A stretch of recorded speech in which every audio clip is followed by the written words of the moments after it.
Mula nang aprubahan ng United States ang paghahatid ng ilan sa kanilang F-16 fighter jets sa Kyiv noong 2023, malaki ang naging pagbabago ng takbo ng laban pabor sa Ukraine, na may daan-daang matagumpay na combat missions na naitala hanggang ngayon. Unti-unti at tiyak, nakakamit ng Ukrainian Air Force ang kalangitan. Isa-isang tinatamaan ang mga target at iniiwan ang kalaban na walang matakbuhan at walang mapagtaguan. Ipinapakita ng kwentong ito ang halaga ng tamang fighter jet para sa Air Force at kabuang dinamika. Ang F-16 Fighting Falcon na kilala rin bilang Viper ay tiyak na tamang fighter para sa Ukraine. Isa ito sa pinakamatagumpay na jet na nagawa at ang pinakakaraniwang fixed-wing aircraft na ginagamit ng militar sa buong mundo. Sa ngayon, tinatayang may 3,000 at 100 F-17 na ginagamit sa 29 na iba't ibang bansa sa buong mundo.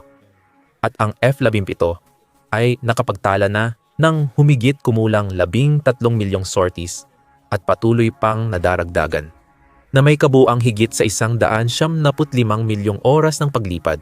May mahabang kasaysayan ng tagumpay sa maraming labanan at operasyong militar.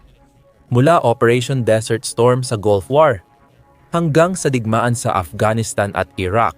Bukod pa rito, kahit na mahigit 50 taon na mula nang unang lumipad ang F-17, nananatili itong isa sa pinakamaraming gamit, maaasahan at pinagkakatiwalaang jet na nagawa kailanman. Narito kung bakit.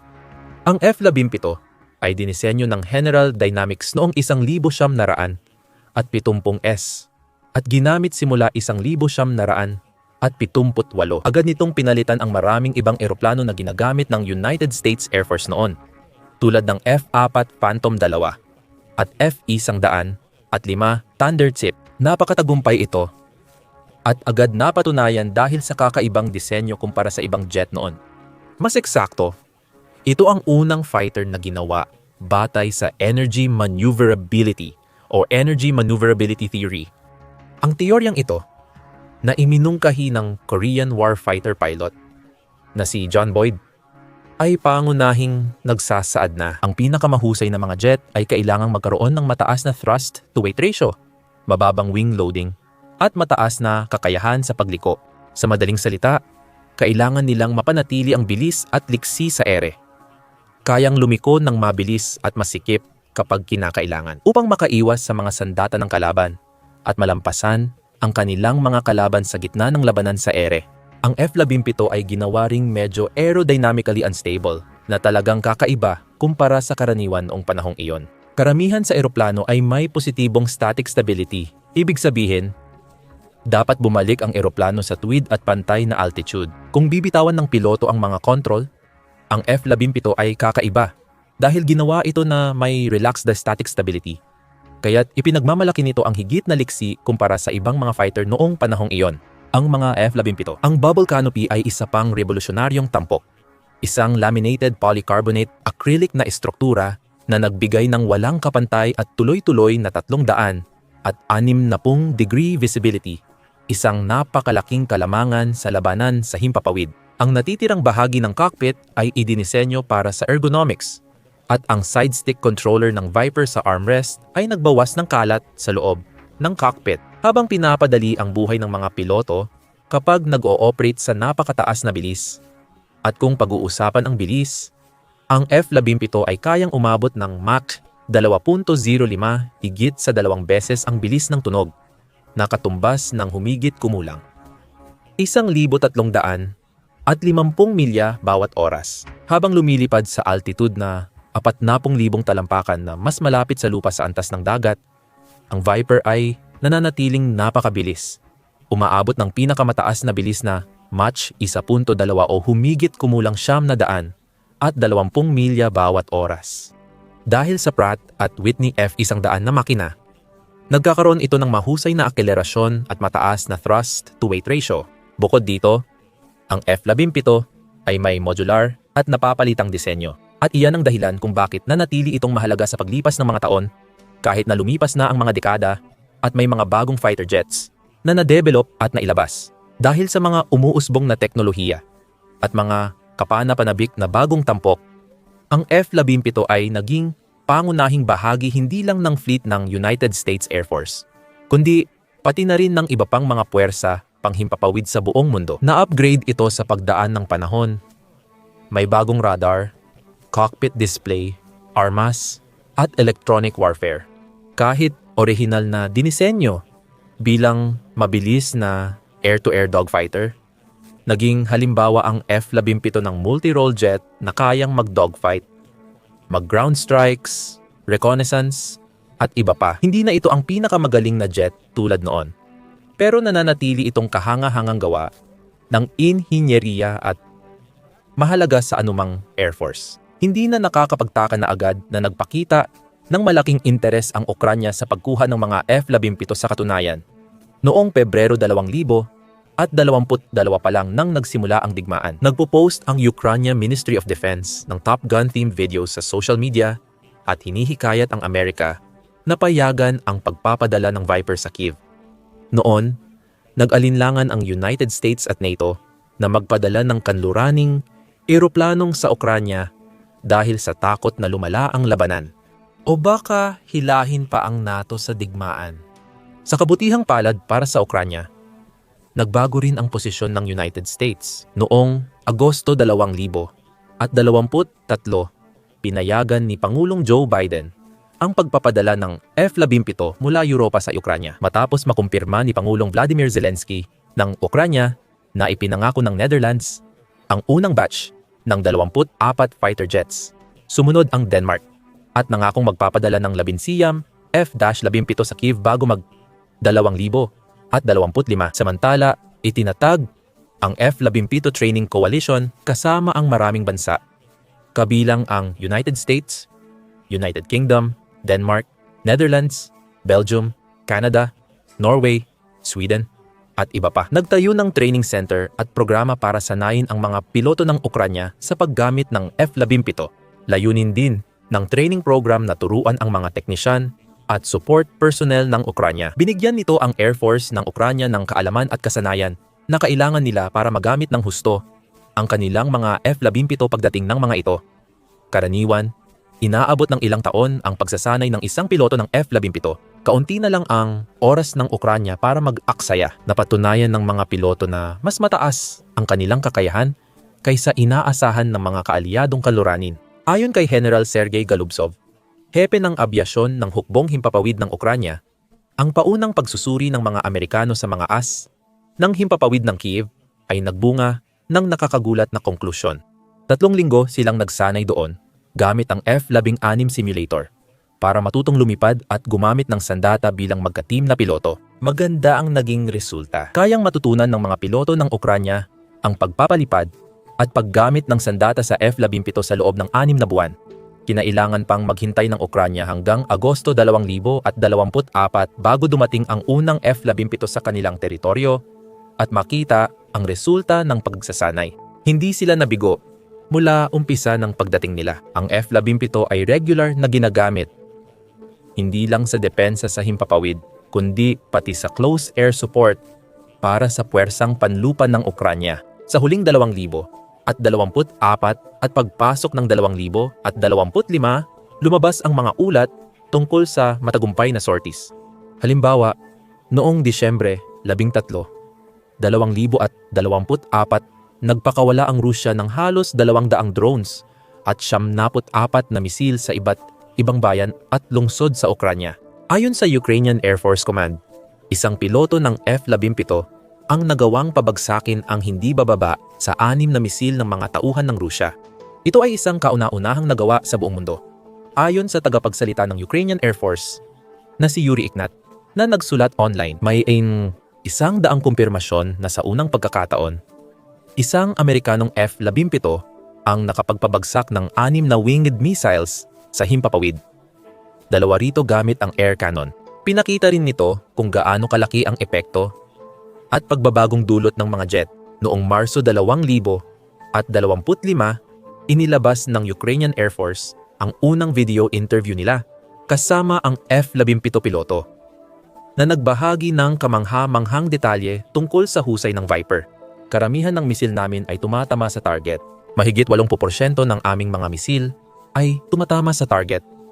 na na-neutralize ang mga banta gaya ng Shahad drones at cruise missiles mula sa dagat, himpapawid at lupa. Kung tututukan natin ang isang target, masisiguro nating tatamaan ito ng may mataas na katumpakan. Ibinahagi rin ng piloto kung paano ginagamit ng Ukraine ang kanilang F-17 at nabanggit na marami silang sorties araw-araw. Hindi lang pagsira ng drone at missile at pagsagip ng buhay sa Ukraine, kundi pati strike sa malalayong posisyon ng kalaban sa likod ng frontline. Dagdag niya, ginagamit din ang F-17 para protektahan ang mga puwersang Ukrainian na nagpapatakbo ng Su-27 at Su-25 mula pa sa Soviet era. Pagkatapos ng panayam na iyon, lumitaw pa ang mga karagdagang ulat at sightings ng mga F-17 na nagpapabagsak ng mga drone, nag-i-intercept ng mga missile, at iba pa. Malinaw na makikita na malaki ang nagiging epekto ng mga jet na ito sa Ukraine. Pero ngayon ay mayroon na tayong datos para patunayan ito. Naglabas ang Air Force Command ng sandatahang lakas ng Ukraine ng mahabang post sa social media tungkol sa epekto ng mga jet na ito. Simula tag-init ng 2024, lumitaw ang mga F-16 fighter jet sa kalangitan ng Ukraine noong Agosto 2024. Isang makasaysayang tagumpay para sa ating bansa at isang malaking hakbang sa pagpapalakas ng kakayahan ng ating Air Force sa larangan ng aviation. Matapos pag-aralan ng mabilis ng mga piloto ng Ukraine ang eroplano, ginamit nila ang Fighting Falcon bilang epektibong sandata laban sa mananakop gamit ang sarili nilang taktika. Sa parehong air-to-air at air defense operations, patuloy na nagpakita ng matitibay na resulta ang mga crew ng Ukraine sa pagpigil sa mga pag-atake ng kalaban. Ang F-17 lamang ay kinikilala na nakasabat ng mahigit 1,000 at 300 airborne threats, 1,000 at 300 drones at missiles, lahat ay napabagsak ng iisang uri ng fighter jet. Isang kahangahangang resulta yan. Kahit paano mo patingnan, pinapakita nito ang bisa, katumpakan, at pagiging maaasahan ng F-17. Pinagtitibay ang iconic nitong estado bilang isa sa pinakamahusay na fighter sa mundo. Ayon sa Air Force Command, noong Nobyembre, 19 naglunsad muli ang Russia ng malaking pag-atake sa himpapawid sa Ukraine gamit ang 476 na drone na tumawid sa hangganan. At binanggit ang F-17 bilang halimbawa sa aksyon. Sinusuportahan ng 48 missile na kalusot ang ilang drone at missile sa depensa ng himpapawid ng Ukraine na nagdulot ng 12 dosenang nasawi. Ngunit maaring mas malala ang pag-atake kung wala ang F-17. Ibinunyag ng Air Force na ang F-17 at French Mirage 2,000 fighter jets ay nakapagpabagsak ng 10 Russian cruise missiles mag-isa. Ito ay mga missile na may kakayahang sumira ng mga bahay, ospital, matataas na gusali, substations, at iba pang mahahalagang bahagi ng infrastruktura. Dahil bawat isa ay may kakayahang pumatay ng 2 dosenang, kung hindi man daan-daang, inosenteng sibilyan, tuwing nagtatagumpay ang mga puwersa ng Ukranya na pabagsakin ng isang Russian missile, napipigilan nila ang mga trahedya. Ang F-17 ay nagbibigay sa kanila ng mas madalas at maaasahang kakayahan kaysa sa ibang kagamitan sa arsenal nila. Hindi lang iyan ang inuutos ng Air Force. Nagpatuloy si Post sa pagtalakay ng iba pang mga gamit at mas nakakaingganyong mga estadistika tungkol sa bisa ng F-17. Maliban sa air defense, ginagamit din ng F-17 para sa close air support. Nakapinsala na ang mga piloto ng Ukranya sa mahigit 300 target sa lupa. Sinira ang daan-daang sasakyan, command post, sentro ng unmanned aerial vehicle, mga imbakan ng bala, at mahalagang lohistika ng Rusya. Kaya hindi lang daan-daang drone at missile ang pinabagsak ng mga F-17 ng regular para ipagtanggol ang Ukranya laban sa mga pag-atake ng Rusya. Lumilipad sila sa likod ng linya ng kalaban.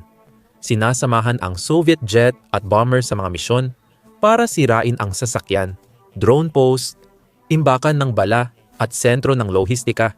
Pinahihina ang makinarya ng digmaan ng Rusya. Isa-isa, hindi matatawaran ang kahalagahan nito. Ang paggamit ng kataas-taasang kapangyarihan sa himpapawid ay isa sa mga pangunahing layunin ng anumang puwersang lumalaban sa makabagong labanan. Kung kaya mong kontrolin ang himpapawid, kaya mong kontrolin ang labanan. Ang pagbibigay ng malaking pinsala at paghadlang sa pag-usad ng kalaban ay halos imposibleng maisagawa nila ang kanilang mga operasyon kung may tuloy-tuloy na banta ng mga bomber at fighter jet na mabilis lumilipad at sumisira sa kanilang mga base at kagamitan bago sila makareact.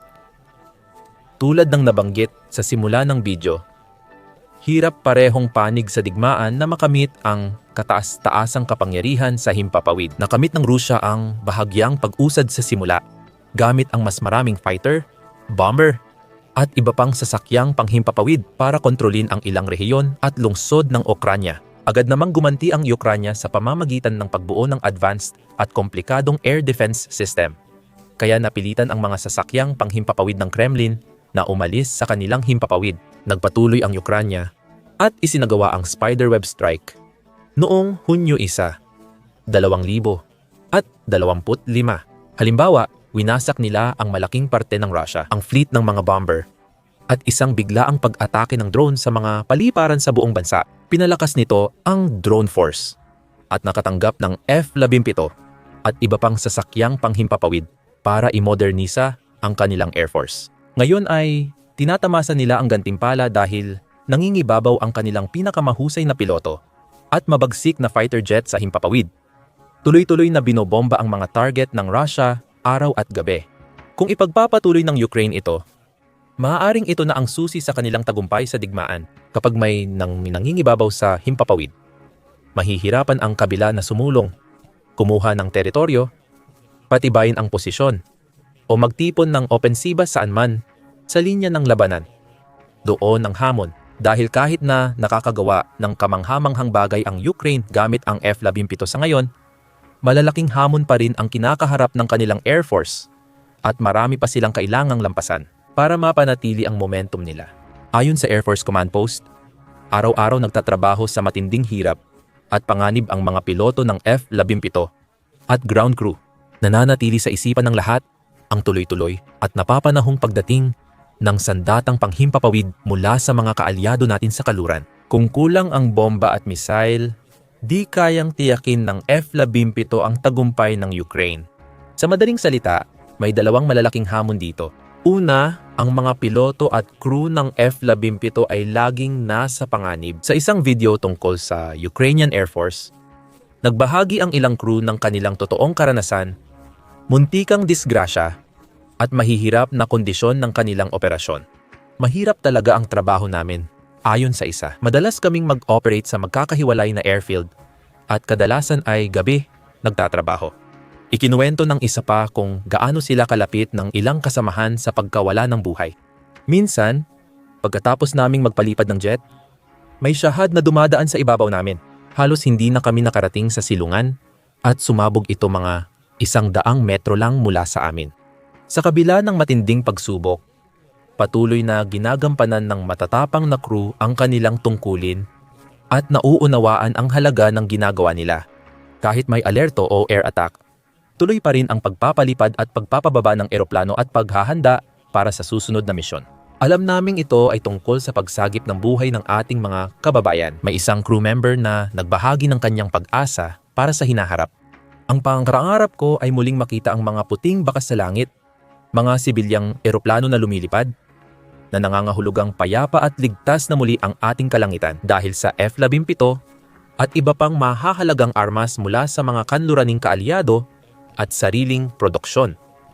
May tunay na pag-asa na matupad ang pangarap na iyon. Ngunit hindi ito mangyayari kung walang suporta. Ang isa pang malaking hamon ng hukbong himpapawid ng Ukraine ay ang panganib ng pagkaubos ng supply, gaya ng bomba at missile. Ang mga crew ng F-17 ay nagtatrabaho ng buong lakas. Ginagawa ang lahat gamit ang limitadong rekurso para patuloy na tamaan ang mga target ng Russia at mabawasan ang epekto ng pag-atake ng Kremlin. Ngunit, gaya ng sinabi ng isang miyembro ng crew, ang banta ng kakulangan ay nakabitin sa kanilang mga operasyon. Mabigat at matindi ang dami ng trabaho. May kakulangan sa mga tauhan, kakulangan sa ilang gamit na konsumo, at iba't ibang uri ng bala. Sumang-ayon ang isa pang crew member sa mga alalahanin at nanawagan sa kaalyado ng Ukraine ng dagdag na suporta. Gusto kong pasalamatan ang ating mga internasyonal na katuwang sa kanilang suporta. Pero nagpapatuloy pa rin ang digmaan. Kailangan naming lumaban at kailangan namin ng mga kagamitan para lumaban. Minsan, napapabagsak ng mga F-16 pilot ang drone ng kalaban gamit ang 20mm 6-barrel Vulcan cannons ng eroplano na umaabot sa 6,000 bala kada minuto. Napatunayan ito sa viral na video noong Setyembre 2025 kung saan isang F-17 ang pinabagsak ang Shahad sa pamamagitan ng malakas at eksaktong putok ng kanyon. Sa ibang sitwasyon, tulad ng pagsalubong sa Russian Kh-100 at isa cruise missiles o pag-atake sa mga target sa lupa, hindi lang kanyon ang inaasahan ng mga piloto. Kailangan nilang magpakawalan ng mga missile, bomba o rocket at iyan ang mga uri ng bala na nanganganib maubos ng Ukraine. Gaya ng binanggit mismo ng Air Force, na kung walang sapat na bomba at missile, hindi kayang tiyakin ng F-17 ang tagumpay. Kung magpapatuloy naman ang mga kaalyado ng Ukraine sa pagpapakita ng parehong uri ng kabutihang loob, pagkakaisa at suporta na matagal na nilang ginagawa, malaki ang posibilidad na magamit pa ng Kyiv ang napakalaking kalamangan na ito at makapagpadala ng F-16s o mas marami pang sorties. Pinupuksa ang dumaraming ari-arian ng Russia, kaya lumalaki ang gastusin at problema ng Kremlin sa bawat pag-atake. Matuto pa tungkol sa air superiority sa digmaan ng Russia at Ukraine sa videong ito. Nagpapaliwanag kung paano sana nakontrol ng Russia ang himpapawid ng mas maaga. Ngunit nabigo dahil sa serye ng maling paghusga at pagkakamali. Panoorin ang video para makita kung paano ang long-range precision strike ng Ukraine sa radar at missile system ng Russia ay nagpapahina sa depensa sa himpapawid ng Kremlin. Nagbibigay ito ng pagkakataon para sa mas madalas na matagumpay na pag-atake ng F-17 at drone sa mga susunod na buwan. Para masiguradong hindi ka mahuli sa pinakabagong balita, masusing pagsusuri, at malalimang pagtalakay sa mga pinakabagong taktika, estratehiya, at kagamitang militar na ginagamit sa digmaan ng Russia at Ukraine. Mag-subscribe sa channel namin at i-activate ang notifications ngayon.